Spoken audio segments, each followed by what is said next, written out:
এই হলো ছোট্ট মিমির বাবা। তার বাবার দুটো বলদ নিয়ে সকালবেলায় সেই কোন ভোরে চলে আসে চাষ করার জন্য। আমরা চাষ করি আনন্দে, মাঠে মাঠে বেলা কাটে সকাল হতে সন্ধে। কি সবাই জানি তো কবিতাটা? মা, বাবা কোথায় গো?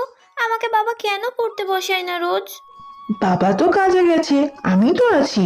চলো, আজ একটু অন্য ধরনের পড়াশোনা করা যাক। সঙ্গে তোমার ছোট্ট বন্ধুরাও তোমার থেকে কত সুন্দর ছড়া শিখতে পারবে। চলো বাইরে যাই। আতা গাছে তোতা পাখি, ডালিম গাছে মৌ। আতা গাছে তোতা পাখি, ডালিম গাছে মৌ।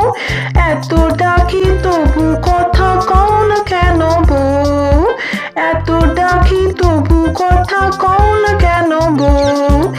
আতা গাছে তোতা পাখি, ডালিম গাছে মৌ। এত ডাকি তবু কথা কও না কেন বউ? কও না কেন বউ? কও না কেন বউ? বাবা মিমি, কি সুন্দর তুমি ছড়া বলেছো। এইভাবে যদি রোজ পড়াগুলো মুখস্থ করো তাহলে আরো ভালোভাবে মনে থাকবে তোমার। কেমন? কি রে টিয়া, কালকে মায়ের কথা মতো আমার সাথে আবার পড়তে বসবি তো? কি ছোট বন্ধুরা, কাল আমার সাথে আবার ছড়া বলবে তো? আজ তবে টাটা, সবাই সাবস্ক্রাইব করে দিও।